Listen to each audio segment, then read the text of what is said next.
Hello students, आज हम class 11th की साइकोलॉजी का चैप्टर 8 डिस्कस करेंगे। तो name of the chapter is thinking, कि चिंतन क्या है, किस चीज़ को हम थिंकिंग कहते हैं। कि कोई भी आप काम करते हो, छोटे से लेकर कोई बड़ा काम आप कर रहे हो, तो उसमें हमारी कोग्निटिव एक्टिविटीज़ जो होती हैं वो बेस्ड होती है। कोग्निटिव का मतलब जो भी आपके दिमाग से आप चीज़ें करते हो, चाहे वो आप कोई पेंसिल शार्प कर रहे हो या कुछ भी चीज़ें आप कर रहे हो, कोई बड़ा डिसीज़न ले रहे हो, हर चीज़ के लिए आप थिंकिंग का अपना यूज़ करते हो, अपने माइंड का यूज़ करते हो। तो वो इसके अंदर आती है हमारी डिफरेंट डिफरेंट चीज़ों को एनालाइज करना, उसको मैनिपुलेट करना, अपने एनवायरनमेंट के बारे में देखना, कि उसको अपने कल्चर से रिलेट करना, कोई डिसीज़न लेना, चीज़ों को क्या कहते हैं, इंडक्टिव थिंकिंग, आपकी डिडक्टिव थिंकिंग, आपकी रीजनिंग कर रहे हो। तो काफ़ी सारी चीज़ें जो होती है हमारी इंक्लूड होती है थिंकिंग के प्रोसेस में। आप चाहे कोई कुकिंग का काम कर रहे हो, किसी से बात कर रहे हो, हर चीज़ में हमारी थिंकिंग इन्वॉल्व होती है। तो जो थिंकिंग होती है हम उसे कह सकते हैं कि जितनी भी हमारी कॉग्निटिव एक्टिविटीज़ होती है, हमारी माइंड से रिलेटेड एक्टिविटी होती है, उसका बेस जो तैयार करती है वो थिंकिंग ही तैयार करती है। और हर ह्यूमन बीइंग की थिंकिंग जो होती है वो यूनिक होती है, वो उसके अपने विचार होते हैं, वो उन चीज़ों को मैनिपुलेट करता है। कोई डिसीज़न लेने से पहले उसको एनालाइज करता है, इवैल्यूएशन करता है, फिर वो अपना कोई भी डिसीज़न लेता है। जैसे जैसे हम एनालिसिस जितना हम ज़्यादा करते हैं, हम इवैल्यूएशन ज़्यादा करते हैं, हम अपने माइंड का जितना ज़्यादा यूज़ करते हैं, उतनी ज़्यादा हमारी डीप थिंकिंग होती है। इसके अंदर डीप थिंकिंग में मान लो आप क्या कर रहे हो, आप चीज़ों को एब्स्ट्रैक्ट कर रहे हो। कुछ वर्ड्स होते हैं जो हमें अभी क्लियरली इनके मीनिंग हमें पता चलेंगे।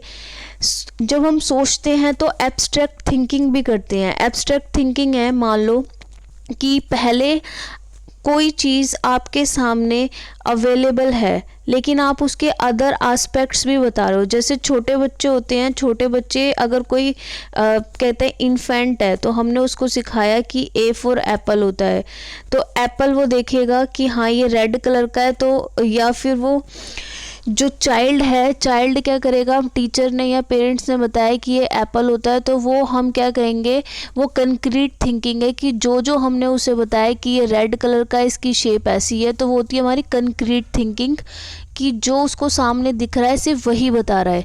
लेकिन एब्स्ट्रैक्ट थिंकिंग होगी कि अगर वो इंसान, वो बच्चा उसकी अदर क्वालिटीज़ के बारे में बताएगा, कि सामने तो मेरे रेड कलर का एप्पल रखा है, लेकिन फिर भी अगर मैं बता रही हूँ कि इसका टेस्ट ऐसा होता है और अदर कलर्स के एप्पल भी होते हैं, तो उसके अलावा जो मैं अपना दिमाग लगा के अदर उसकी एस्पेक्ट्स को मैं बता रही हूँ, तो वो एब्स्ट्रैक्ट थिंकिंग होती है। थिंकिंग करने के लिए हम रीजनिंग का यूज़ करते हैं, हम जज करते हैं चीज़ों को, हम अपनी इमेजिनेशन, अपनी कल्पना शक्ति का प्रयोग करते हैं। तो ये काफ़ी सारे जो कॉन्सेप्ट्स हैं वो सारे, इतनी प्रोसेसिंग इसकी इतनी जल्दी होती है कि हमें पता नहीं चल पाता कि किस टाइम पे हमने रीजनिंग करी है, किस टाइम पे हमने प्रॉब्लम सॉल्व किया है, इमेजिनेशन की है। तो ये एक कॉन्टिन्यूस प्रोसेस है जो बहुत स्पीड में चलता रहता है। और ये डिपेंड करता है कि आपके सामने कैसी सिचुएशन है। अगर कोई सिचुएशन बहुत नॉर्मल सी है, तो आपका प्रोसेस इतनी जल्दी होगा माइंड में कि आपको पता ही नहीं चलेगा कि आपने थिंकिंग में ये सारी चीज़ें इन्वॉल्व कर ली। लेकिन प्रॉब्लम अगर आपके सामने कोई बड़ी है और उस प्रॉब्लम का आप सॉल्यूशन ढूंढ रहे हो, तो उस टाइम पे आपको थोड़ा टाइम लग सकता है, लेकिन ये सारी चीज़ें इन्वॉल्व होगी। तो थिंकिंग क्या होती है, एक ऑर्गेनाइज वे में चलती है और एक गोल ओरिएंटेड होती है हमेशा। अब ऐसे ही नहीं है कि अगर आप फालतू में बैठ के सोच रहे हो, तो हम उसको ख्याली पुलाव अगर आप बना रहे हो कि काश मैं ये हो जाऊं, मैं राजा होता, मैं प्रधानमंत्री होता, तो ये सारी क्या है, ये आप building Castle's in the air, तो आप ख्याली पुलाव बना रहे हो, हम उस ख्याली पुलाव को बनाने को थिंकिंग नहीं कहेंगे।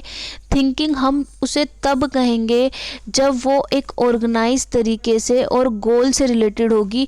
कि मान लो मेरे सामने एक चैलेंज आया है कि मेरा कल टेस्ट है, ठीक है, और मैंने ये पूरा चैप्टर कवर करना है, तो ये मेरे सामने एक गोल मेरा निश्चित है कि कल मुझे इस टेस्ट की तैयारी करनी है। तो अब मैं ऑर्गेनाइज वे में क्या करूँगी, चीज़ों को, कॉन्सेप्ट को उसके समझ रही हूँ, तो उस कॉन्सेप्ट के ऊपर पूरा अपना माइंड लगा रही हूँ, रीजनिंग लगा रही हूँ। हर चीज़ अगर मैं अपने गोल के अकॉर्डिंग ऑर्गेनाइज वे में लेके कर रही हूँ तो वो मेरी थिंकिंग है।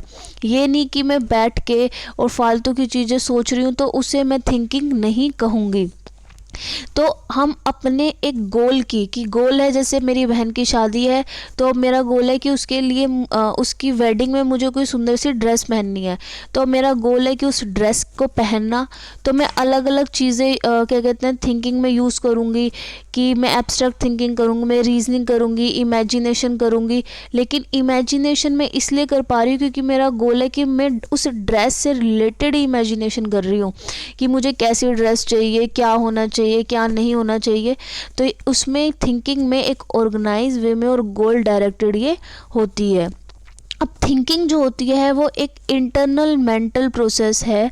इसके अंदर कोई सामने वाला इंसान हमें देख नहीं पाता कि हम थिंकिंग कर रहे हैं। ऐसा नहीं है कि मुझे एक स्पेसिफिक जेस्चर और पोस्चर देना ही पड़ेगा और जब मैं बता सकती हूँ कि मैं थिंकिंग कर रही हूँ। थिंकिंग जो है हमारी इंटरनल होती है। जैसे कोई चेस खेल रहा है, तो चेस खेल रहा है तो हम ये नहीं बता पाते कि वो क्या सोच रहा है। वो हम कब बता पाएंगे, जब वो बिहेवियर करके दिखाएगा। उसने अपना चेस में कोई मूव लिया, तब हम सोचते हैं हाँ इसने ये सोचा होगा ज़रूर, इसलिए उसने ये वाला स्टेप फॉलो किया है। तो ये सारी जो होता है वो इंटरनल होता है, ये मेंटल प्रोसेस होता है। अब थिंकिंग में हमारा बिल्डिंग ब्लॉक्स ऑफ थिंकिंग होते हैं। बिल्डिंग ब्लॉक्स क्या होते हैं हमारे थिंकिंग के? कोई भी चीज़ आप सोचने के लिए आपको कुछ ना कुछ एक मेंटल इमेजेस की, वर्ड्स की, एक लैंग्वेज की, इस सब चीज़ों की ज़रूरत पड़ती है। जैसे आपके सामने एक सिचुएशन आ गई कि आपको, आपका क्या कहते हैं, आपका पर्स चोरी हो चुका है, आपके पास कैश भी नहीं है, लेकिन आपको अपने घर जाना है, ठीक है, और आपका घर क्या है, walking distance half an hour है या 1 घंटे का रास्ता है, तो आप इतना टाइम लगेगा। तो अब ये क्या है, अब आप क्या करोगे, आप मेंटल इमेजेस क्लियर है कि ये मेरे घर का रास्ता है, मैं कैसे लोगों की मदद ले सकता हूँ या ले सकती हूँ।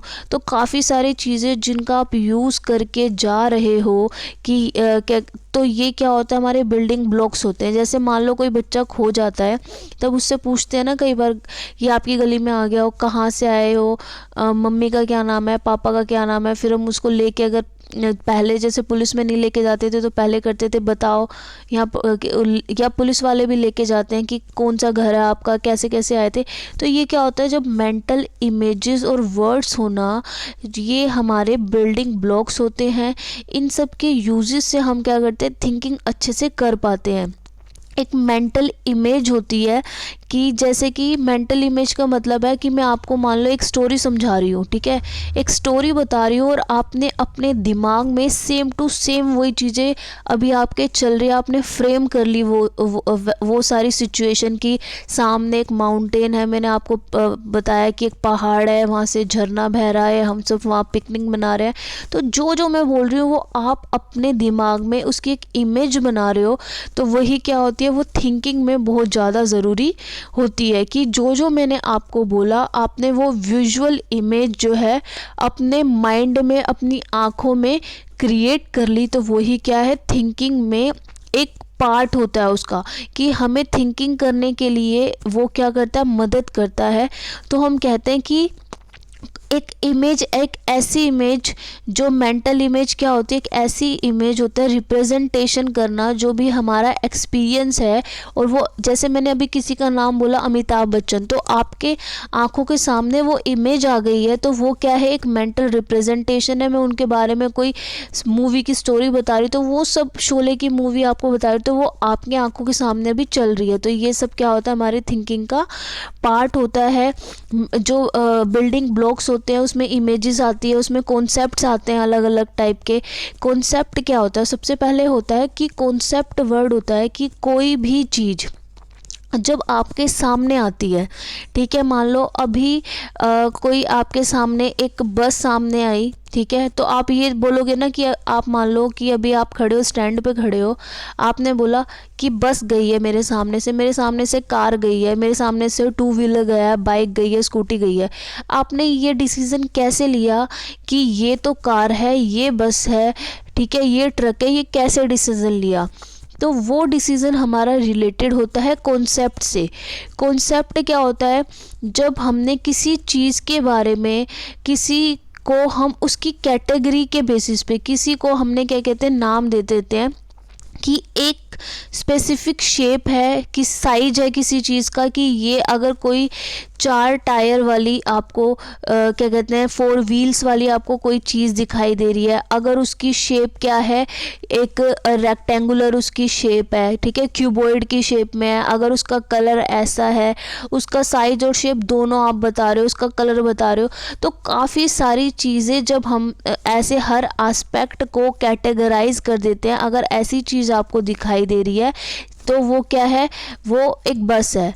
वो अगर आपको ऐसे कलर का फ्लावर दिखाई दे रहा है, फ्लावर दिखाई दे रहा है, तो वो क्या है, ऐसे वाला फ्लावर रोज़ का फ्लावर है, ठीक है। जैसे अभी आपने रियलिटी में नहीं देखा, आपने सिर्फ फ़ोन में देखा या किसी उसके बारे में सुना है कि मान लो आप एब्सेंट थे, ठीक है, और आपके क्लास में काफ़ी सारे नए बच्चे आए हैं और आप फर्स्ट डे जो थे एब्सेंट थे। अब आप नेक्स्ट डे जैसे आप अपनी क्लास में जा रहे हो, आपके दोस्त ने पहले दिन ही बता दिया था कि ऐसे ऐसे करके आपकी क्लास मान लो 4-5 लड़के आए हैं नए, और आप उस दिन गए नहीं स्कूल, और आपके दोस्त ने बताया कि एक ऐसा लड़का है, वो बड़ा फ़नी है, उसकी हाइट शॉर्ट है, उसके जो हेयर कट आपने बताया राउंड शेप का है, तो आपने उसके बारे में थोड़ी डिटेल दी। तो नेक्स्ट डे जब आप जाते हो, आपका फ्रेंड अभी आया नहीं है लेकिन वो नए बच्चे आ गए हैं, तो आपने जो सुना था उसके एट्रीब्यूट्स के बारे में आप देखते ही पहचान जाओगे कि अच्छा मेरा फ्रेंड है ना, इसके बारे में बात कर रहा था। तो वो क्या होता है कि हमारे हर जो है ऑब्जेक्ट्स को हम आइडेंटिफाई करते हैं, ऑब्जेक्ट हो, कोई भी थिंग हो, कोई इंसान हो, तो उसके लिए कुछ हमने एक रूल सेट किए हुए हैं और उनको कैटेगरी में डाला हुआ है कि अगर कोई ऐसी चीज़ होगी तो हम उसे ये वाला कॉन्सेप्ट में रखेंगे, ठीक है। कि अगर जो जैसे इसको हम वेजिटेबल कहेंगे, इसको हम फ्रूट कहेंगे, चाहे कोई नया, जैसे आपने कोई कीवी फ्रूट नहीं देखा लेकिन आपके सामने आ जाएगा तो आप उसके टेस्ट के, उसके टेक्सचर के अकॉर्डिंग क्या कहोगे कि ये फ्रूट है, ये वेजिटेबल नहीं है। या ये अगर कोई लकड़ी की चीज़ है तो वो फर्नीचर में आप कहोगे। तो ये सारे क्या होते हैं, हमारे एक कॉन्सेप्ट होते हैं जो हमारे साइज, शेप, कलर, हर चीज़ पे बेस्ड होके बनाए जाते हैं। और जिस इंसान के कॉन्सेप्ट जितने ज़्यादा क्लियर होंगे, जैसे क्या होते हैं, कुछ बच्चे जो होते हैं वो रट्टाफिकेशन करते हैं, वो सिर्फ चीज़ों को क्रैम कर लेते हैं, और जब एक्चुअल रियल लाइफ में कोई एग्जांपल आता है या कोई क्वेश्चन सीधा ना पूछ के कोई कॉन्सेप्ट पे बेस दे देते हैं, जिसने उसके बारे में थोरोली समझा होगा कि आखिर वो चीज़ क्या है, वो उस सिचुएशन का आंसर ईजीली दे देगा, उससे समझ आ जाएगा। लेकिन दूसरे बच्चे को नहीं समझ आया क्योंकि उसने कॉन्सेप्ट को नहीं समझा, उसने सिर्फ रट्टा लगाया, क्रैमिंग करी। तो कई बच्चे जो बोर्ड में छोड़ ही आते ना कि बहुत टफ पेपर था, सिचुएशन पे बेस्ड था, तो वो टफ नहीं होता, वो होता है कॉन्सेप्ट आपका कितना क्लियरिटी है आपकी। तो कॉन्सेप्ट का फॉर्मेशन जो होता है, जिस इंसान के जितने अच्छे फॉर्मेशन, कॉन्सेप्ट की क्लियरिटी जितनी अच्छी होगी, वो अपनी थिंकिंग को उस बहुत अच्छे वे में क्या करेगा, चैनलाइज कर पाएगा, ऑर्गेनाइज कर पाएगा। तो ये इसके एस्पेक्ट होते हैं। तो कॉन्सेप्ट जो होगा, तो अब थिंकिंग जो है, for making our thought process को क्विक और एफिशिएंट बनाने के लिए, कि जिस बच्चे का कॉन्सेप्ट, जिस इंसान का कॉन्सेप्ट जितना ज़्यादा अच्छा है, जिसको जितनी ज़्यादा नॉलेज है, वो इजीली कैटेगराइज कर पा रहा है कि ये हमारा फर्नीचर है, ये हमारा ट्रांसपोर्ट है, ये फ्रूट है, ये वेजीज है, कोई भी चीज़ जो जितनी क्विकली कर पा रहा है, वो उतनी जल्दी उसको डिसीज़न लेने में उसको क्या मिलेगी, हेल्प मिलेगी। तो ये क्या होते हैं, ये सारे हमारे थिंकिंग के पार्ट्स हैं, ये सारे इन सब से मिलकर हमारी थिंकिंग होती बनती है। तो अब इसके अंदर जैसे एक है कि थिंकिंग और कल्चर और थिंकिंग का भी बहुत बड़ा रोल होता है कि आप अलग अलग कल्चर में जाओगे तो वहाँ पे वो कल्चर जो है हमारी थिंकिंग को इफ़ेक्ट ज़रूर करेगा। आप इंडियन सोसाइटी में रह रहे हो तो यहाँ का जो कल्चर है उसके अकॉर्डिंग लोगों की सोच होती है कि जैसे अगर लोगों की सोच है कि लड़कियाँ ये काम कर सकती हैं, लड़के ये स्पेसिफिक काम कर सकते हैं, ठीक है, तो ये क्या है, हमारे यहाँ की सोच है, ये थिंकिंग हमारे कल्चर के अकॉर्डिंग हमारी थिंकिंग है कि लड़कियों को ऐसा रहना चाहिए, उन्हें घूंघट करना चाहिए, ये करना चाहिए। लेकिन अगर यहीं आप वेस्टर्न कंट्रीज़ में जाओगे तो उन लोगों की सोच अलग है, तो उनके कल्चर के अकॉर्डिंग उनकी थिंकिंग है। या आप कहीं गल्फ़ कंट्रीज़ में चले जाओगे तो वहाँ के लोगों की सोच अलग है। तो ये क्या होता है, कल्चर हमारी थिंकिंग को बहुत ज़्यादा अफेक्ट करता है। जैसे इसमें एक एग्ज़ाम्पल दिया हुआ है कि ये एक हमारा एक्वेरियम है, तो उसमें हमने जो दोनों टाइप के अमेरिकन बच्चे और हमने क्या रख दिए, एशियन स्टूडेंट्स रखे। तो जो अमेरिका के बच्चे थे उन्होंने एनालाइज किया हर चीज़ को अलग से, कि जितनी उन्होंने फ़िश दिख रही है अलग अलग फ़िश के बारे में डिस्कशन किया, जो भी चीज़ें उन्हें दिख रही है उन्होंने हर पार्ट के बारे में अलग अलग क्या किया, सेपरेटली उन्होंने उसके ऊपर थिंकिंग करी, एनालाइज किया, अलग अलग मतलब सोचा, क्या टुकड़ों में बांट के हर चीज़ के बारे में सोचना, वो होता है एनालाइज करना। एनालिटिकल थिंकिंग कहते हैं। जैसे मान लो कि आपके क्लास में आपको मैडम ने आगे खड़ा किया, ठीक है, और आपसे बोला कि आप क्या है, आप इन बच्चों के बारे में, अपने दोस्तों के बारे में कुछ कहो। तो आपने सारे दोस्तों को कंबाइन करके उनके बारे में ना बोल के कि फ्रेंडशिप के बारे में कुछ कहो, एक टॉपिक दे दिया और आपके सामने आपके 5 फ्रेंड्स हैं। तो आप क्या कर रहे हो, हर दोस्त के बारे में अलग अलग बोल रहे हो कि रानी ऐसी है, रितेश ऐसा है, ठीक है, तो हर के बारे में आप अलग अलग से बोल रहे हो। तो वो क्या है, हमारा एनालिटिकल थिंकिंग है। जैसे और होलिस्टिक थिंकिंग क्या होगा कि मैम ने आपको फ्रेंडशिप के बारे में बोलने को कहा है, तो आप 5 को ऑल टुगेदर लेके बोल रहे हो कि फ्रेंडशिप में ट्रस्ट होना चाहिए, कॉन्फिडेंस होना चाहिए, मस्ती होती है, ये होता है। तो आपने स्पेसिफिक किसी का नाम नहीं ले रहे हो, सबके बारे में मिला के बोल रहे हो, तो वो होता है हमारी होलिस्टिक थिंकिंग। तो अमेरिका के बच्चे कैसे देखे गए कि उन्होंने हर चीज़ के बारे में अलग अलग पार्ट के बारे में डिस्कशन किया। लेकिन जो हमारे एशियन स्टूडेंट थे, जैपनीज़, चाइनीज़, कोरियंस जो थे, उन्होंने रिलेशनशिप्स के बारे में पूरे बैकग्राउंड को रिलेट किया एक्चुअल चीज़ से, होलिस्टिक के बारे में उन्होंने जब थिंकिंग के बारे में उन्होंने देखा। तो ये है कल्चर और थिंकिंग। अब आ जाता है हमारा कि जो थिंकिंग है का प्रोसेस क्या होता है। तो सबसे पहले आपको थिंकिंग समझ में आया। थिंकिंग क्या होती है, हमारी कॉग्निटिव एक्टिविटी, माइंड से रिलेटेड होती है। कोई भी हमें क्या करना है, अपने गोल को अचीव करना है। उस अचीव करने के लिए हम स्पेसिफिक स्टेप्स का यूज़ करते हैं, ठीक है, ऑर्गेनाइज वे में हम थिंकिंग करते हैं अपनी प्रॉब्लम को सॉर्ट आउट करने के लिए। चाहे वो छोटी प्रॉब्लम हो या बड़ी प्रॉब्लम हो, हम थिंकिंग का यूज़ करते हैं। वो हमारे माइंड से रिलेटेड होती है, वो एक बेस तैयार करती है हर चीज़ का। तो थिंकिंग में क्या था, हमारे कॉन्सेप्ट होते हैं, कुछ इमेजेस होती हैं, ये कल्चर का इफ़ेक्ट होता है। तो अब आ जाता है हमारा प्रोसेस कैसा होता है थिंकिंग का। थिंकिंग में क्या क्या चीज़ें आती हैं। जो थिंकिंग में हमारी मेंटल इमेजेस और कॉन्सेप्ट जो होते हैं वो बेस्ड होते हैं, और जिसका कॉन्सेप्ट जितना अच्छा होगा वो उतनी क्विकली डिसीजन ले पाएगा। तो अब इसमें है प्रॉब्लम सॉल्विंग क्या होता है, ये बहुत ज़्यादा इम्पोर्टेंट है थिंकिंग में। स्टेप जो है प्रोसेस में, थिंकिंग की प्रोसेसिंग कितनी जल्दी होगी, प्रॉब्लम सॉल्विंग आप कितने अच्छे से कर रहे हो। अब जैसे ये चार्ट दिया हुआ है, अब प्रॉब्लम सॉल्विंग क्या है, सबसे पहले हम प्रॉब्लम को आइडेंटिफाई करते हैं कि आखिर हमारी समस्या है क्या। अब आपकी समस्या मान लो ये है कि आपने देखा कि आपको साइकोलॉजी बिल्कुल भी समझ नहीं आ पाती, तो ये आपकी क्या है, आपने अपने प्रॉब्लम को आइडेंटिफाई किया कि मेरी दिक्कत है कि मुझे साइकोलॉजी का कुछ भी समझ नहीं आता, तो ये आपकी प्रॉब्लम है। अब प्रॉब्लम आइडेंटिफाई करने के बाद आप क्या करते हो, उस प्रॉब्लम को आप रिप्रेजेंट करोगे। कि रिप्रेजेंट किया कि आपने भाई कि आपने मान लिया कि ये मेरे को साइकोलॉजी में ये वाला चैप्टर जो है थिंकिंग का बिल्कुल समझ नहीं आता। अब मैं क्या करूँ कि मुझे साइकोलॉजी समझ में आ जाए। तो आप इसमें क्या करोगे, रिप्रेजेंट कर दिया, आपने अपने दोस्त को बताया, अपने टीचर को बताया, किसी को भी बताया, अपने प्रॉब्लम आपने रिप्रेजेंट कर दी कि ये मेरी दिक्कत है, कि मुझे में ये चीज़ें बिल्कुल ही नहीं समझ आती। अब आप सॉल्यूशन के बारे में ढूंढोगे। अब मुझे प्रॉब्लम पता है, मैंने रिप्रेजेंटेशन भी कर दिया कि ये मुझे दिक्कत है। जैसे आइडेंटिफाई किया प्रॉब्लम, मुझे ये जो है मेरे दोस्त से प्रॉब्लम है। अब रिप्रेजेंट किया कि मेरे दोस्त से मुझे क्या प्रॉब्लम है, मैंने उससे बता दिया कि भाई मुझे तुझसे ये प्रॉब्लम है। ठीक है, अब है सॉल्यूशन। सॉल्यूशन के लिए क्या बनाओगे आप? अलग अलग गोल्स बनाओगे कि साइकोलॉजी मुझे समझ नहीं आती, उसमें मेरी मेन दिक्कत ये चैप्टर है। सब गोल्स बनाए आपने कि मैं इसको इंटरनेट से पढूं, मैं इसको अपनी दोस्त से समझूं, मैं इसको क्या कहते हैं किसी ट्यूशन टीचर से समझूं, मैं स्कूल के टीचर से समझूं, मैं अपने आप सेल्फ स्टडी करूं। तो ये आपने शॉर्ट गोल्स बनाओगे।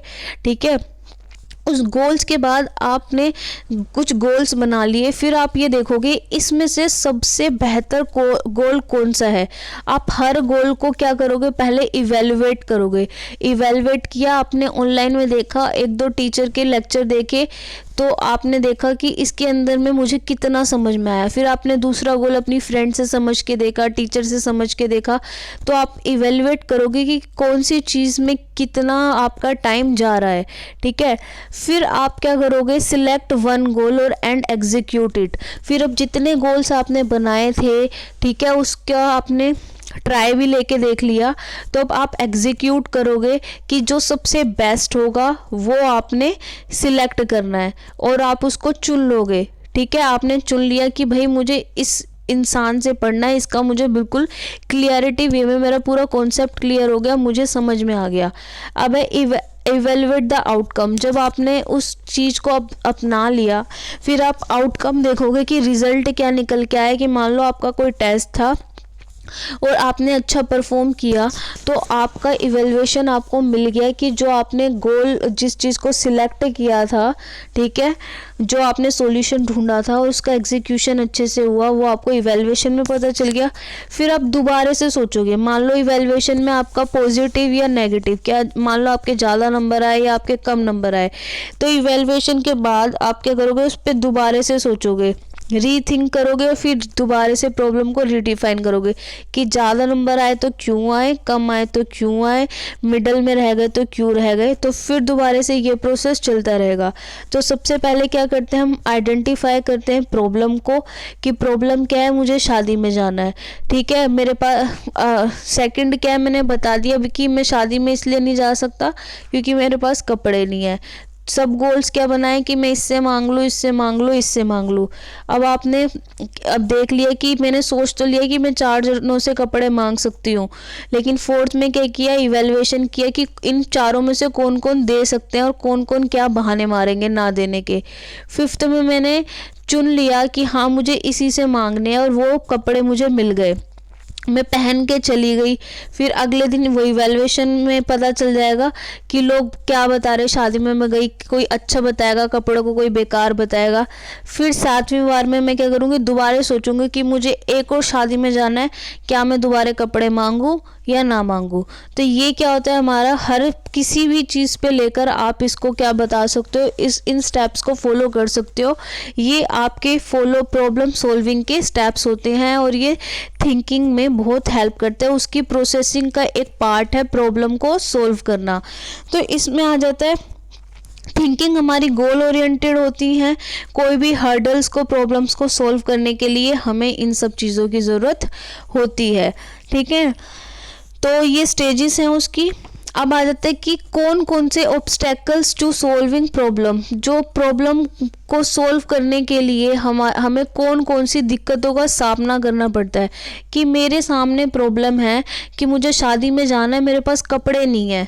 अब मेरी क्या है, मेरी प्रॉब्लम है कि मेरे पास कपड़े नहीं है। अब माइंडसेट आ जाएगा।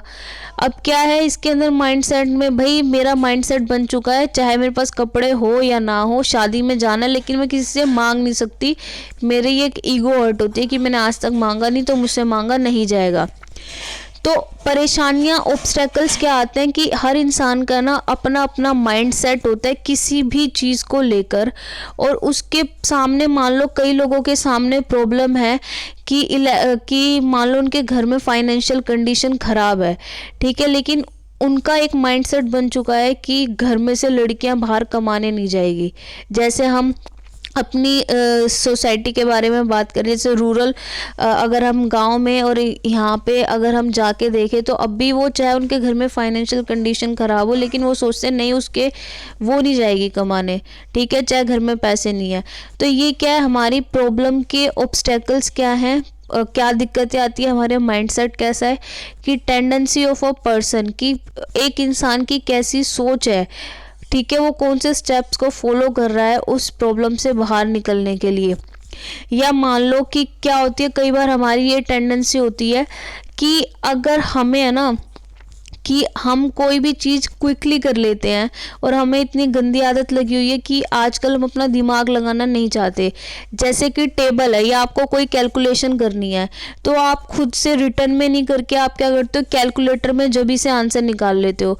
तो ये क्या है कि किसी भी चीज़ को बहुत जल्दी करने की आपकी आदत है। तो उस मेंटल क्या कहते हैं, मेंटल सेट ने क्या किया है, आप को अगर वैसे पूछे कि टेबल सुनाओ या अब पेन पेपर पे आप करके दिखाओ, तो आप नहीं करके पाते अच्छी तरीके से, क्योंकि आपने कैलकुलेटर से करने की, अपना दिमाग ना चलाने की गंदी आदत डाल ली है। तो ये सब हम इजी वे में, जैसे खाना ना बनाना पड़े तो हम जल्दी से ऑनलाइन मंगा लेते हैं, फिर हमें एक्चुअल में बनाना नहीं आता। तो ये सब हम क्यों करते हैं, हमारी एक इससे हमारी ना रिजिडिटी आ जाती है, और हमारा दिमाग भी काम करना धीरे धीरे बंद कर देता है, क्योंकि हम हर चीज़ को बहुत जल्दी करने की कोशिश करते हैं। तो हम सॉल्यूशन निकालने के लिए अपना दिमाग खर्च ही नहीं करते। और इसके अंदर क्या होता है, कई बार है ना फंक्शनल फिक्सडनेस भी हो जाती है, कि मान लो आपने, कोई इंसान बहुत ज़्यादा फेल हुआ है, हर चीज़ में वो फेल होता रहता है, फेल होता रहता है, तो उसके बाद उसका एक माइंडसेट बन जाता है कि वो कुछ करना ही नहीं चाहता, ठीक है, तो वो उस फंक्शन में उस पार्ट ही नहीं लेना चाहता है, कोई नई चीज़ आने पे भी वो हार जाता है और वो नहीं करना चाहता कुछ भी, क्योंकि वो क्या है, उसकी थिंकिंग, उसका माइंडसेट ये बन चुका है। या लैक ऑफ मोटिवेशन, किसी को मोटिवेशन ही नहीं मिल रहा कि मैं इस चीज़ पर अपने सोचूं, विचारूं, कुछ करूं, तो उसमें क्या है, लैक ऑफ मोटिवेशन होता है।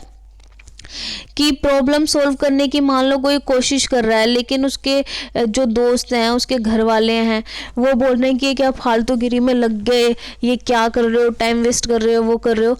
तो ये सारी चीज़ें मोटिवेशन पे भी डिपेंड करती है। तो ये दोनों हमारे ऑब्स्टेकल होते हैं। अब होता है हमारे रीजनिंग। क्या होती है रीजनिंग होता है कि आपने अच्छे से देखा भी होगा कि जब हम, जैसे आपने भूसक एक ना एक एग्ज़ाम दिया होगा, तो उसके अंदर ये होता है ना कि अपना काफ़ी सारी चीज़ें, रीजनिंग का एग्ज़ाम होता है कि आपको लगाना पड़ता है अपना दिमाग, ठीक है, कि कैसे हम अजम्पशन पे बेस्ड होती है ये। रीजनिंग में हमारी दो चीज़ें होती हैं जो आपको कि फिगर आउट करना कि ये चीज़ क्यों हो रही है, उसका आंसर ढूंढना। तो वो थिंकिंग में हम रीजनिंग भी करते हैं। जो रीजनिंग जो होती है वो दो तरीके से हम करते हैं, डिडक्टिव रीजनिंग और इंडक्टिव रीजनिंग। डिडक्टिव रीजनिंग का मतलब है जो अजम्पशन पे बेस्ड होती है, कि मान लो कि आपका कोई दोस्त है और उसको क्या कहते हैं, आपने ज़्यादातर देखा है कि वो जिस दिन टेस्ट होता है उस दिन वो बीमार होने का बहाना लगा देता है और आता नहीं है। तो अगर वो आज भी स्कूल नहीं आया और आज भी आपकी क्लास में टेस्ट है, तो आप और कोई ऑप्शन देखोगे ही नहीं, आपने सीधा अज्यूम कर लिया कि आज टेस्ट है तो ज़रूर आज उसके पेट में दर्द हो रहा होगा, बहाना लगा रहा होगा।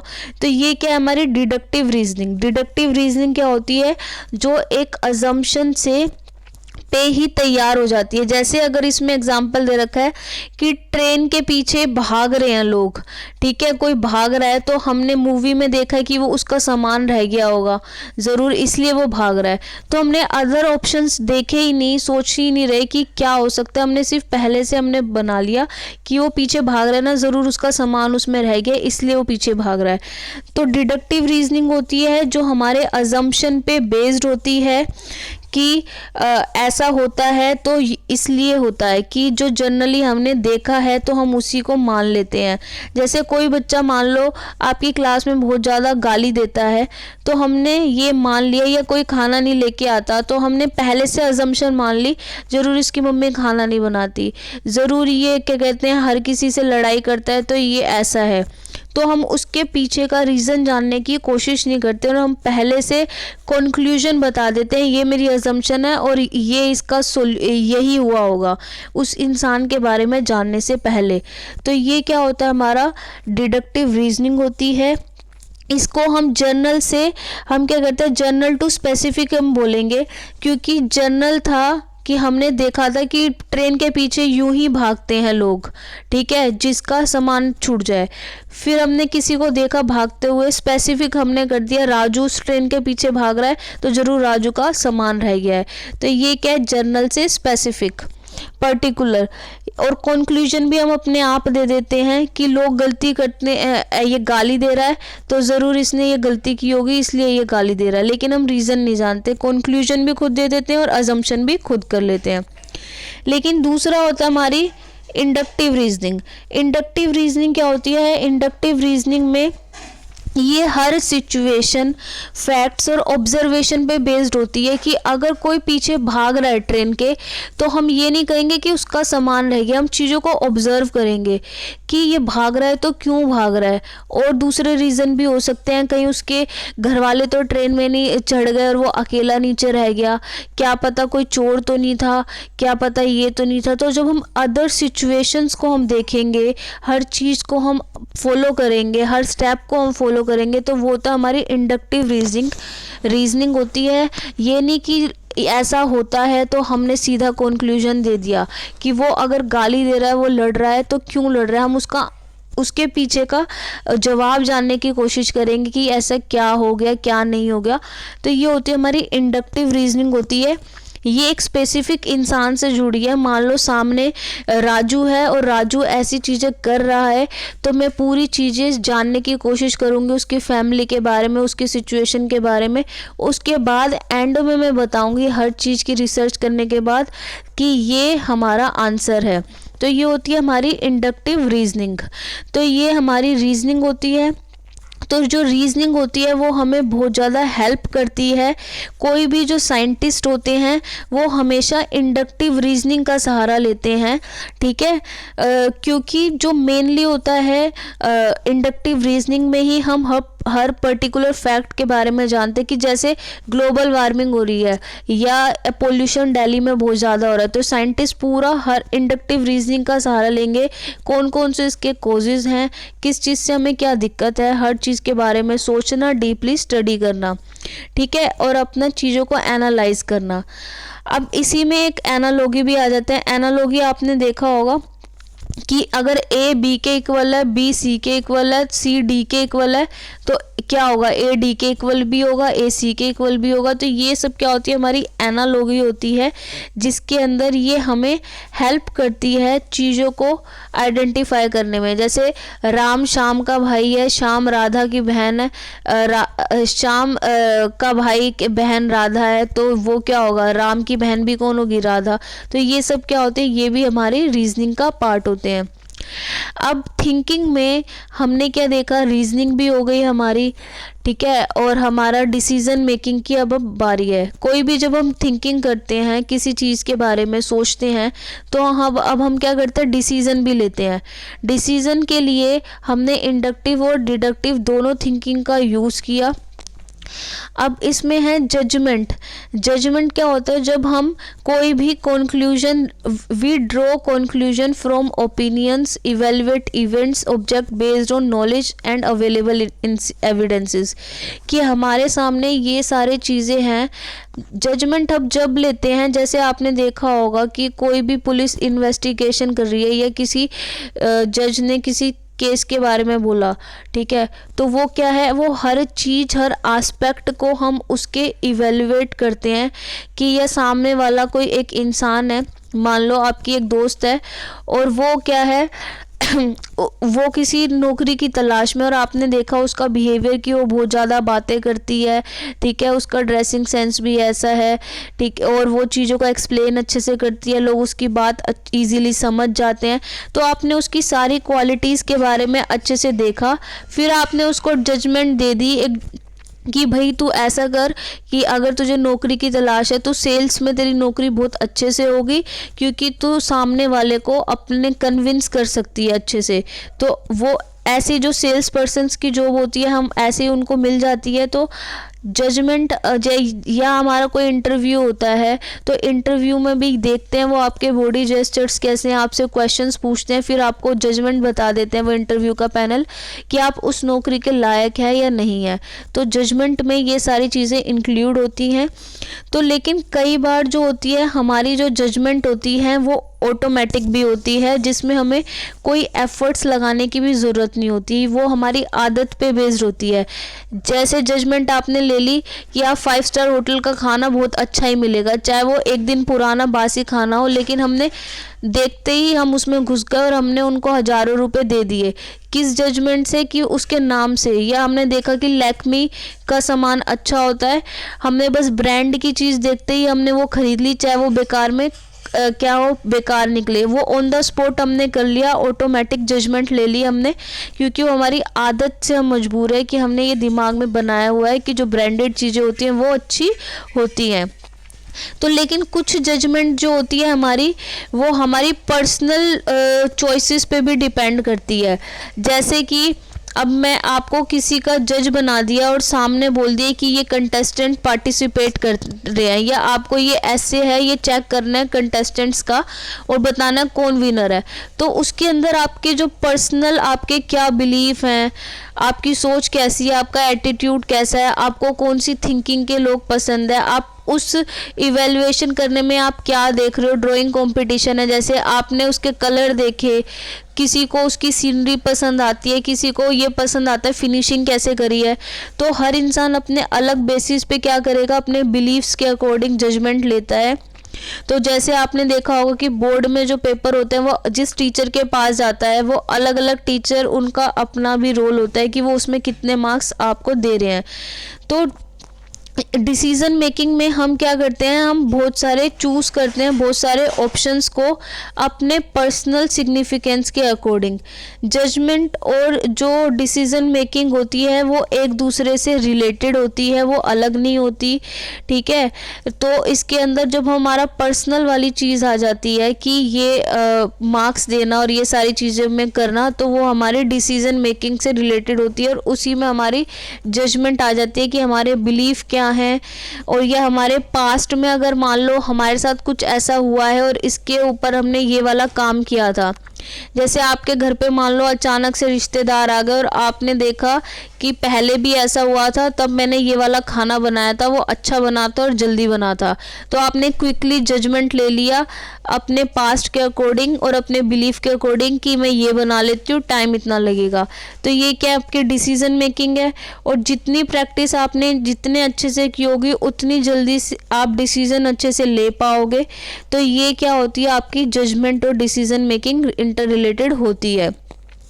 अब थिंकिंग में हमारी दूसरी चीज़ आ जाती है प्रोसेसिंग में। क्रिएटिव थिंकिंग क्या होती है? क्रिएटिव थिंकिंग होती है हमारी कि पहले ये बोला जाता था जो पोइट्री लिख रहा है, जो म्यूज़िक बना रहा है, जो पेंटिंग कर रहा है, सिर्फ वही इंसान क्रिएटिव है। लेकिन ऐसा नहीं होता।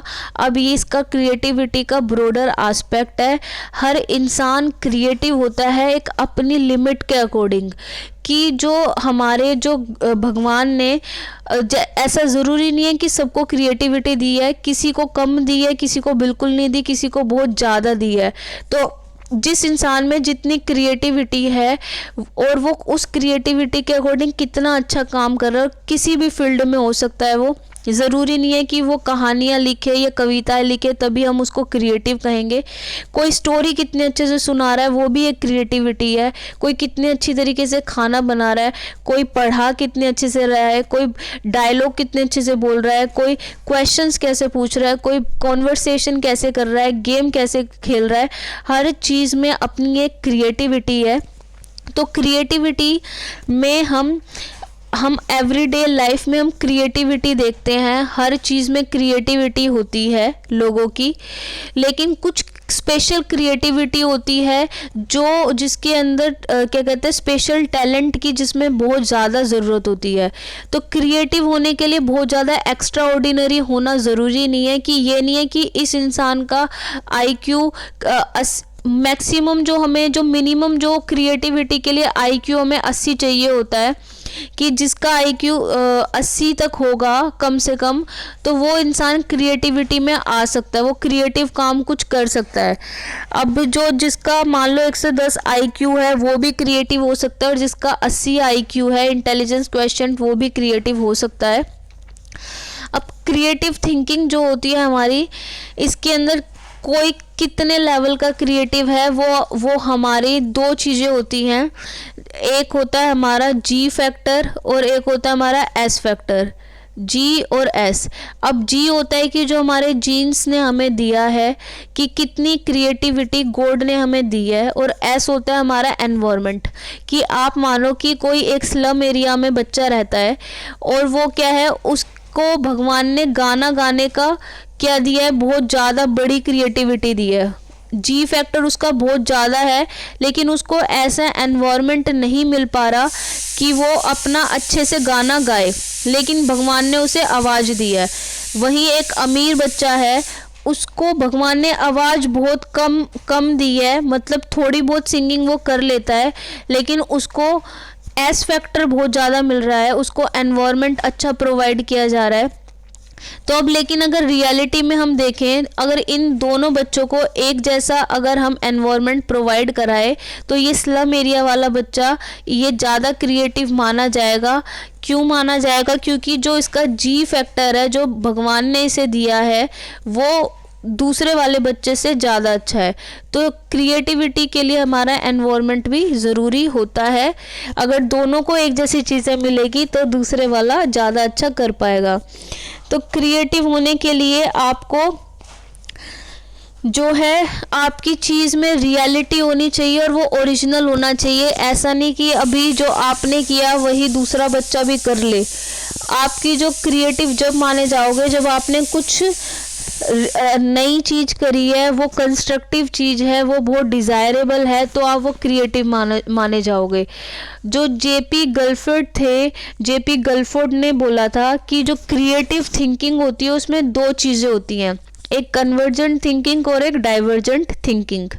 कन्वर्जेंट थिंकिंग का मतलब होता है कि जब आप जिसमें आंसर जो होता है फिक्स होता है, जैसे कि who is the prime minister of India कौन है, कि क्या कहते हैं हमारे बेसिक कलर कौन से होते हैं, कि स्काई का कलर कैसा है, इंडिया की कैपिटल कौन सी है, ठीक है, सिंगापुर कहाँ पे है। तो जिन चीज़ों के एक ही सिंगल आंसर है, 2 2 जा क्या होता है, 2 × 10 करेंगे तो क्या आएगा, तो जिसका एक स्पेसिफिक आंसर है वो हमारी कन्वर्जेंट थिंकिंग होती है।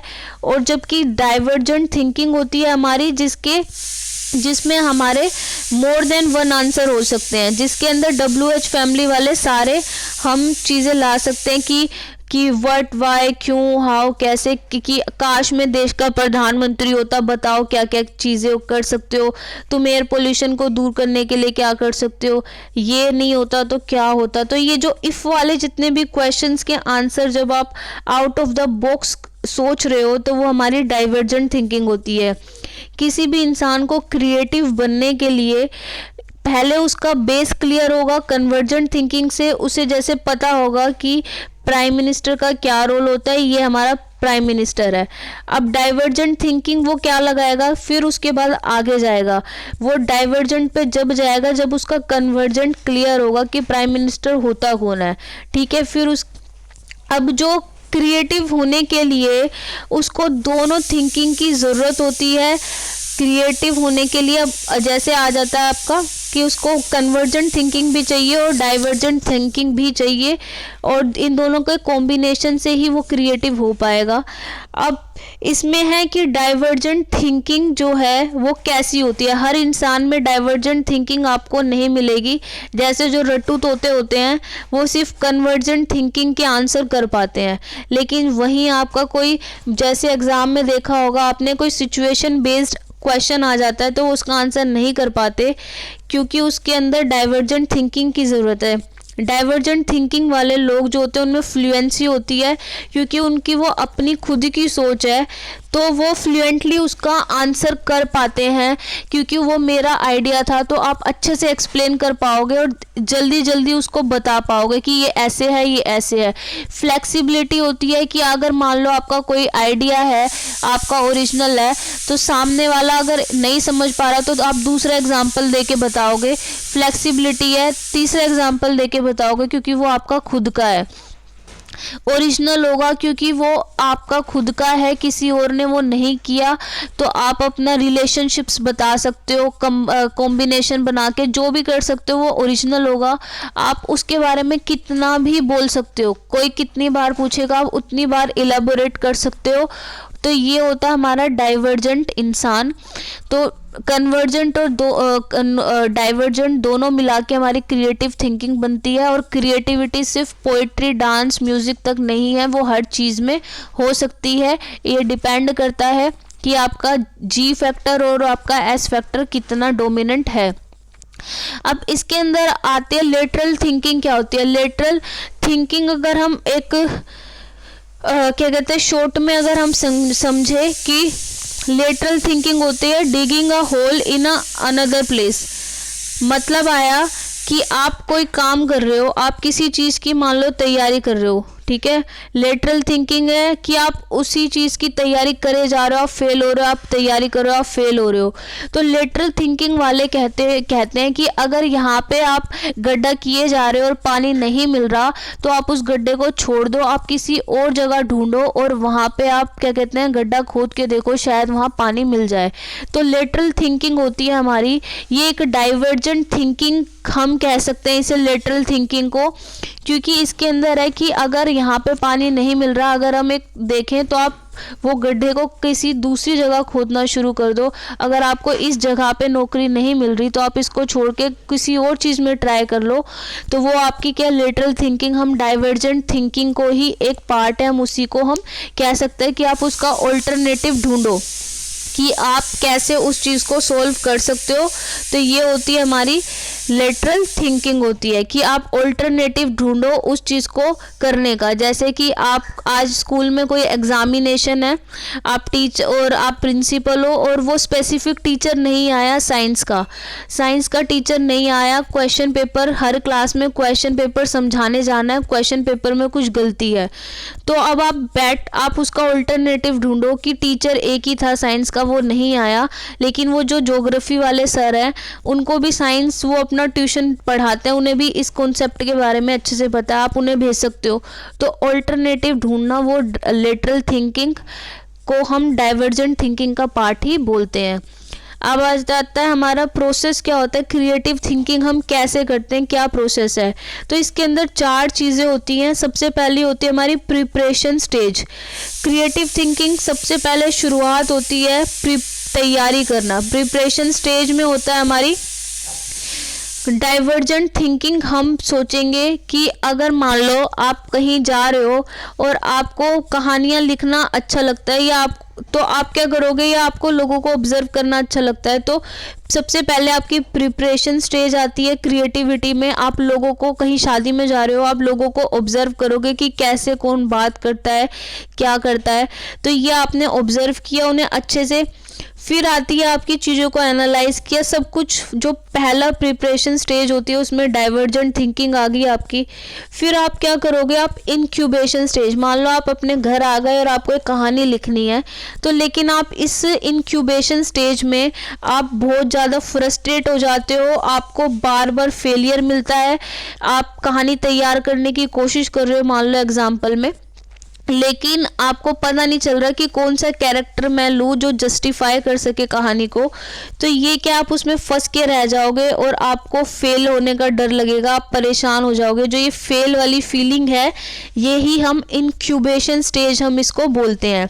फिर इसके बाद आती है हमारी इल्यूमिनेशन स्टेज। इल्यूमिनेशन स्टेज में क्या होता है, आप रिलैक्स करते हो। इंक्यूबेशन स्टेज में क्या किया आपने आप परेशान हो गए थे, आप सब छोड़ छाड़ के बैठ गए।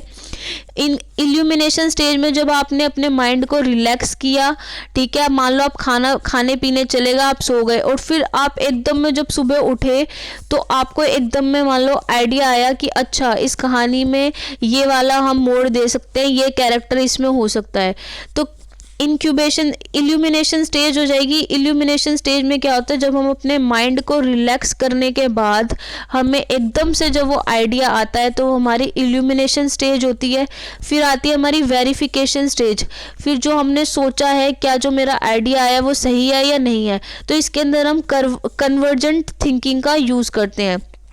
तो क्रिएटिविटी के लिए आप क्या करोगे, चाहे आप कोई पेंटिंग बना रहे हो या आप कोई डायलॉग बोल रहे हो, तो पहले क्या होगा हमारी होती है प्रिपरेशन स्टेज, फिर इंक्यूबेशन है, आप फंस के रह जाओगे, फ्रस्ट्रेट हो जाओगे, फिर रिलैक्स किया आपने, आपको आइडिया अचानक से आइडिया आएगा उसी चीज़ पे, इल्यूमिनेशन, फिर वेरिफिकेशन करोगे। अब आ जाता है आपका कि कौन कौन से बैरियर आपको फेस करने पड़ते हैं क्रिएटिविटी के लिए। बैरियर आता है, सबसे पहले बैरियर है आपका कि आपके जो है ब्लॉक्स, कि आपकी आदत इतनी गंदी है, आपको सब कुछ किया कराया जब मिल रहा है तो आप कुछ क्रिएटिव सोचने की कोशिश नहीं करोगे। जैसे आजकल राइटर होते हैं, वो क्या करते हैं, इंटरनेट से कॉपी पेस्ट मार लेते हैं और अपना नाम लिख के कह देते हैं हाँ ये मैंने लिखा था। तो आप अपना दिमाग यूज़ नहीं करना चाहते। आपका इमोशनल आप कैसे हो, आपका कल्चर कैसा है, क्रिएटिविटी आपको कितना करने दे रहे हैं। वो सिर्फ राइटिंग नहीं, किसी भी चीज़ में, स्पोर्ट्स में, किसी चीज़ में हो सकती है। आप कितने मोटिवेटेड हो, आपको प्लेटफॉर्म कैसा मिल रहा है, आपके परसेप्शंस कैसे हैं, आइडियाज़ कैसे हैं। और कई बार हम जो ब्लॉक्स होता है हमारा कि हमें मोटिवेशन बिल्कुल नहीं मिलता, हमें फेल होने का खतरा रहता है, फियर ऑफ फेलियर है, फियर ऑफ बीइंग डिफरेंट, कि हम ये सोचते हैं कि हम सबसे अलग लगेंगे तो उसका डर रहता है हमें। फियर ऑफ रिजेक्शन रहता है कि लोग हमें रिजेक्ट कर देंगे। हमारे पुअर सेल्फ कॉन्सेप्ट ही बहुत ख़राब है, हम नेगेटिव सोचते हैं। तो ये सारे चीज़ें हमें अफेक्ट करती हैं। हमारे कल्चरल बैरियर्स हैं कि हमारा ट्रेडिशन ऐसा है कि हमारी सोसाइटी बहुत स्टीरियोटाइप है, लोग हमारे पर प्रेशर बनाते हैं कि रिचुअल्स हैं कि तुम ये कर सकते हो, ये नहीं कर सकते हो। जैसे इसमें एडिसन का एग्जांपल दिया कि एडिसन बहुत बार फेल हुआ, ठीक है, लेकिन एंड में उसने बनाया, क्योंकि उसके लिए बैरियर क्या था, बैरियर था कि उसको डिफरेंट होने का, रिजेक्शन का, पुअर कॉन्सेप्ट का, नेगेटिविटी, इन सब के बैरियर थे, ठीक है। तो अब इसके अंदर आ जाता है, ये सारी हमारी चीज़ें हमें प्रेशर राइज करती हैं कि हम कि सब कुछ पहले जैसा होना चाहिए, लोग मानेंगे नहीं कि ये अलग चीज़ क्यों कर रहे हैं, ठीक है। तो ये सारे इसमें आ जाते हैं। अब कौन कौन सी स्ट्रेटजी है, क्रिएटिविटी आप कैसे बढ़ा सकते हो। आप किसी भी चीज़ में क्रिएटिविटी बढ़ा सकते हो अगर आपको जो चीज़ अच्छी लगती है आप उसके लिए अवेयर हो, सेंसिटिव हो चीज़ों के लिए। आप अगर आपको कोई पढ़ने की चीज़ पसंद है तो आप बहुत वाइडर चीज़ों में रीडिंग कर रहे हो, हर चीज़ की आपको नॉलेज है, जितना आप पढ़ोगे उतने आपके कॉन्सेप्ट क्लियर होंगे, आपके आइडियाज़ क्या कहते हैं कैसे हैं। चाहे आप पेंटिंग कर रहे हो या आप कोई स्पोर्ट्स खेल रहे हो, आप कुकिंग कर रहे हो, तो आप अलग अलग डिशेज़ के बारे में एक्सप्लोर करते हो, सजेशन लोगों के ले रहे हो, लोगों को देख रहे हो। और सबसे अच्छा जो आइडिया होता है वो दिया था ओसबोर्न ने, जिसे हम ब्रेन स्टॉर्मिंग भी कहते हैं। ब्रेन स्टॉर्मिंग में क्या होता है, जो ऑन द स्पॉट आपको बोलना पड़ेगा कि आपका माइंड अगर रिलैक्स होगा तो आपकी रियल क्रिएटिविटी पता चलेगी।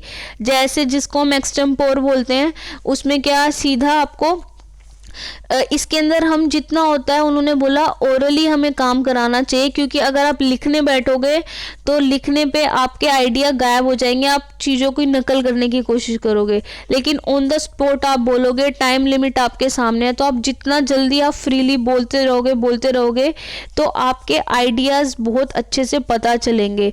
तो इसलिए एक टीचर को कभी भी बच्चे को बीच में टोकना नहीं चाहिए जब वो अपने आइडियाज़ को बता रहा है, ठीक है। ये ब्रेन स्टॉर्मिंग का बहुत अच्छा तरीका है। अगर वो कुछ गलती करता है तो उसको एंड में बताओ, तो इसमें हमारी इमेजिनेशन पावर भी बहुत ज़्यादा इंक्रीज होती है। अब है आपकी ओरिजिनलिटी जो है, आप प्रैक्टिस करो उस चीज़ की बार बार, तो ओरिजिनलिटी आएगी, फ्लुएंसी आएगी, आपको कई चीज़ों के आइडियाज़ मिलेंगे कि इस चीज़ को हम ऐसे कर सकते हैं। और आप अपने आप को फ्रिक्वेंटली नई नई एक्टिविटीज़ में आप इन्वॉल्व करो, और जो आपके गोल्स हैं उसके ऊपर इमेजिनेशन करो, ना कि फालतू में कैसे हवा में हवाई किले मत बनाओ, ओरिजिनल थिंकिंग रखो। तो ये सारी चीज़ें, कभी भी पहला जो आइडिया है उसको एक्सेप्ट नहीं करना चाहिए। जैसे अगर आप मान लो एक कपड़े खरीदने लेके जा रहे हो, जो पहली ड्रेस अगर आपको वो दुकानदार दिखाता है, आप सीधा उसको एक्सेप्ट नहीं करते ना, आप उसको बोलते हो और दिखाओ और दिखाओ और दिखाओ, फिर उन सारियों में से सिलेक्शन करते हो। तो ऐसे ही आपको जो आपके आइडियाज़ हैं, सिर्फ पहले आइडिया पे आपको स्टिक नहीं रहना चाहिए, बहुत सारे ऑप्शंस होने चाहिए, और उसमें से फिर आपको चूज़ करना चाहिए कि इन सब आइडियाज़ में से ये वाला सॉल्यूशन बेटर है। तो ये सारी चीज़ें आपको थिंकिंग में क्या है, पॉजिटिव रहना, सेल्फ कॉन्फिडेंट होना, और ये आपको मदद करेगा थिंकिंग में क्रिएटिविटी लाने के लिए। अब आ जाता है थॉट और लैंग्वेज भी हमारी थिंकिंग का बहुत ज़्यादा पार्ट होती है, बहुत बड़ा हिस्सा होती है। कुछ साइकोलॉजिस्ट बोलते हैं कि थॉट बहुत ज़्यादा ज़रूरी है, उसके बाद लैंग्वेज आती है थिंकिंग में। कुछ बोलते हैं कि लैंग्वेज पहले आई है और उसके बाद थॉट आई है, लेकिन मेनली ये दोनों ही एक दूसरे बहुत ज़रूरी होती हैं, और दोनों साथ साथ ही होती हैं। तो अब इसके अंदर है कि जो बेंजामिन ली थे, उन्होंने बोला कि जो भी हमारी सबसे पहले जो होती है हमारी थॉट बाद में आती है। पहले हम लैंग्वेज, कोई भी है इंसान है वो लैंग्वेज सीखता है, उसके बाद उसकी थॉट का प्रोसेस होता है। तो उन्होंने जो लैंग्वेज है उसके बारे में ज़्यादा जोर दिया। लेकिन वहीं जो हमारे जो स्विस साइकोलॉजिस्ट थे जीन पियाजे, उन्होंने बोला नहीं, जो बच्चा होता है या कोई इंसान होता है, पहले तो बच्चा ही होता है, वो पहले लैंग्वेज, वो भाषा सीखता है, बाद में उसको पहले वो थॉट सीखता है, उसके बाद वो भाषा सीखता है। जैसे कि उन्होंने बोला कि जो छोटा बच्चा होता है वो लोगों की नकल करता है, उसे बोलना नहीं आता, तो इसका मतलब ये नहीं है कि उसका दिमाग नहीं चल रहा, वो सोच नहीं रहा, वो सोच अब भी रहा है, और वो लैंग्वेज, मुंह से वो बात नहीं कर सकता, लेकिन सामने वाले की वो नकल कर रहा है। तो जो जीन पियाजे बोलते थे कि जो थिंकिंग में पहले क्या होती है, थॉट, पहले हमारी थॉट, विचार आते हैं, बाद में लैंग्वेज हमें मिलती है। लेकिन जो हमारे बेंजामिन ली थे वो बोलते थे नहीं, पहले भाषा होती है थिंकिंग में, उसके बाद हम अपने विचार जो है सोच सकते हैं। जब तक हमारे पास भाषा नहीं होगी हम कैसे विचारों को सोच पाएंगे। लेकिन जो रशियन साइकोलॉजिस्ट आ गए, लिव वाइगोट्स्की, उन्होंने बोला कि जब तक बच्चा 2 साल का होता है, पहले वो उसकी जो सोच होती है, उसकी जो थिंकिंग होती है, उसमें पहले थॉट होती है, विचार होते हैं, लैंग्वेज नहीं होती। लेकिन जब 2 साल के बाद जब वो भाषा सीखने लगता है अच्छे से, तो फिर वो जो भाषा होती है वो डोमिनेंट हो जाती है लैंग्वेज, और फिर उसकी थॉट बनने लगती है। तो इन सब के अपने अपने विचार हैं, लेकिन ये है कि थिंकिंग के लिए लैंग्वेज और थॉट दोनों ज़्यादा ज़रूरी है। अब इसमें आ जाता है कि लैंग्वेज में क्या होना चाहिए, वही है, लैंग्वेज में कुछ नहीं होता, मेन होता है कुछ सिंबल्स होते हैं। कोई भी भाषा है, कोई भी किसी भी देश की भाषा हो, इंडिया में भी इतनी सारी भाषा होती हैं, कुछ सिंबल होते हैं, ठीक है। सिंबल्स के बाद उनके कुछ रूल्स होते हैं, ग्रामर होती है कि क्या चीज़ आप कैसे बोलोगे, फिर आप वो कम्युनिकेट करके दिखाते हो। तो यही हमारी भाषा होती है। और जो भाषा, जो लोग जितनी ज़्यादा भाषा को सीखते हैं उनका दिमाग उतना तेज़ चलता है, ठीक है। तो इसलिए लिंग्विस्ट जो होते हैं उनको बहुत अच्छा माना जाता है कि उसको अलग अलग भाषाओं का ज्ञान होता है, तो उसकी सोच भी होती है बहुत अच्छी होती है।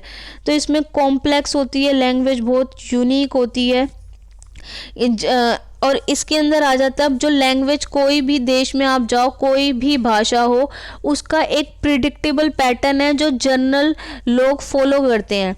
कि जैसे जो सबसे बच्चा, पहले जो न्यू बोर्न बेबी जब पैदा होता है, तो सबसे पहला साउंड, चाहे वो अमेरिका का बच्चा हो या इंडिया का बच्चा हो, तो पहले वो क्राई करेगा, तो पहला साउंड वो निकालेगा रोने का। क्राई करने के बाद जब वो क्या होगा, धीरे धीरे उसका इन्फेंट जो है वो कूइंग साउंड करेगा, आ ऊ ये सब वो एक्सप्रेस करता है अपनी हैप्पीनेस को। स्टार्टिंग में पैदा होता ही वो हर चीज़ क्लियर होता है, लेकिन जैसे 2-3 महीने का ऐसे होता है तो कूइंग साउंड निकालता है। जब वो 6 महीने का हो जाता है तो बैबलिंग स्टेज पे आ जाता है।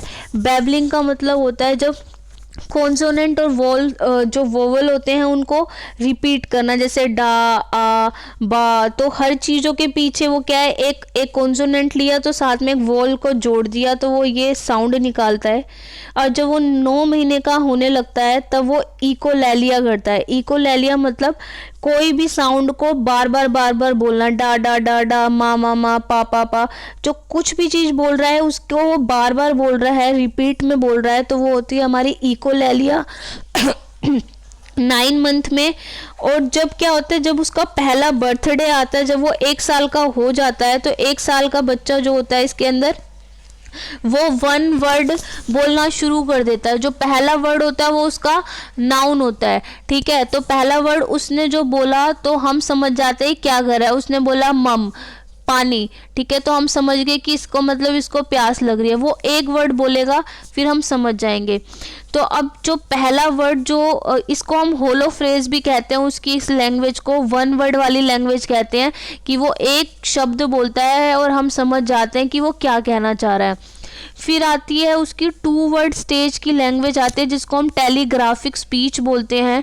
जब वो 1.5 साल से 2 साल का होने वाला होता है तो उसके अंदर वो 2 वर्ड मिला के बोलता है कि पानी दे दो, ठीक है, जो 2 मम्मी आओ, ठीक है, पापा आए, जो भी बोलता है वो 2 वर्ड बोलता है, तो वो उसकी टेलीग्राफिक स्पीच हम बोलते हैं। हम समझ जाते हैं कि बच्चा क्या कहना चाह रहा है। लेकिन अब धीरे धीरे जब 2.5-3 साल के बाद और 5 साल तक तो उसका पूरा लैंग्वेज का डेवलपमेंट हो जाता है।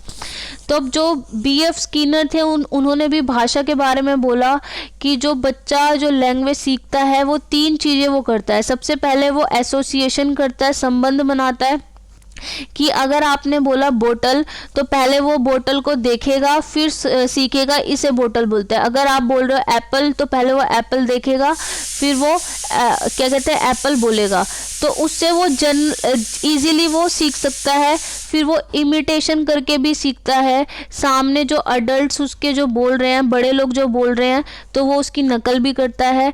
और रीइंफोर्समेंट, एसोसिएशन, तो इसके अंदर एक तरह से स्टेज है कि पहले आपने बोतल दिखाई वो बोतल बोला तो एसोसिएट करके आपने बताया कि ये बोतल होती है। इमिटेशन करेगा, फिर आपने दिखाई थी, अब कहीं पे भी वो बच्चा बोतल को देखेगा तो सीधा बोलेगा बोतल।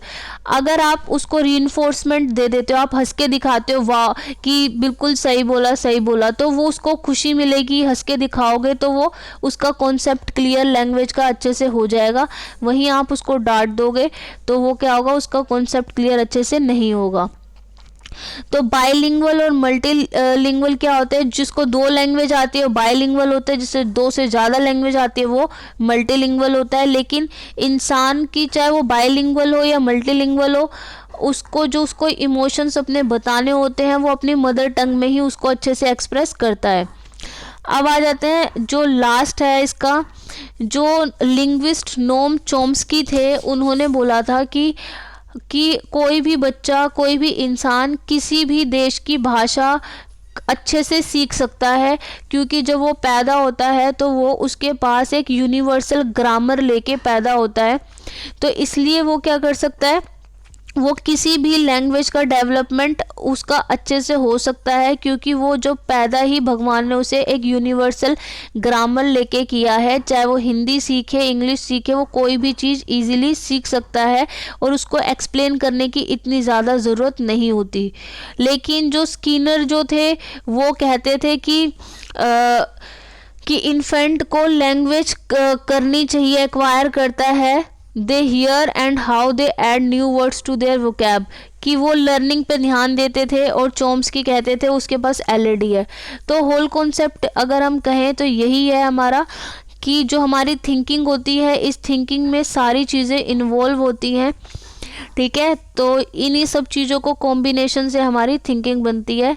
ये है एंड ऑफ द चैप्टर। तो मिलते हैं आपसे नेक्स्ट वीडियो में। Till then good bye.